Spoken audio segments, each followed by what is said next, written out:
লক্ষ্মীপুরে আওয়ামী লীগের দুই আইনজীবী অ্যাডভোকেট নুরুল হুদা ও অ্যাডভোকেট জহিরুদ্দিন বাবরকে গ্রেফতার করেছে পুলিশ। ৩ ফেব্রুয়ারি সোমবার সকালে জেলা শহরের পৃথক স্থান থেকে তাদের গ্রেফতার করা হয়। লক্ষ্মীপুর সদর থানার ভারপ্রাপ্ত কর্মকর্তা আব্দুল মোন্নাফ জানান, তাদের 4 আগস্ট বৈষম্য বিরোধী ছাত্র আন্দোলনে ছাত্র হত্যা মামলায় গ্রেফতার দেখানো হয়েছে। অ্যাডভোকেট নুরুল হুদা জেলা আইনজীবী সমিতির সাবেক সভাপতি ও জেলা আওয়ামী লীগের সাবেক সাংগঠনিক সম্পাদক। অ্যাডভোকেট জহিরুদ্দিন বাবর পৌর আওয়ামী লীগের সাধারণ সম্পাদক। 2 আগস্টের ঘটনায় লক্ষ্মীপুরে ছাত্র জনতার উপর হামলার ঘটনায় আমরা আজকে 3 জন আসামিকে গ্রেপ্তার করতে সক্ষম হয়েছি। অ্যাডভোকেট জহিরুদ্দিন বাবর, অ্যাডভোকেট নুরুল হুদা পাটোয়ারি এবং পরাণ চৌধুরী নামে 3 জনকে গ্রেপ্তার করেছি।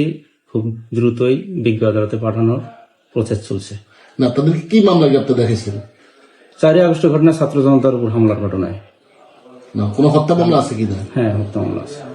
জানা গেছে, তারা দুইজনে আদালতে যাবার প্রস্তুতি নিচ্ছিলেন। এ সময় আইনজীবী নুরুল হুদাকে তার বাসার সামনে থেকে এবং জহিরুদ্দিন বাবরকে আদালতে যাওয়ার পথে গ্রেফতার করা হয়। এই ঘটনায় রাজনৈতিক ও আইনজীবী মহলে নানা আলোচনা চলছে।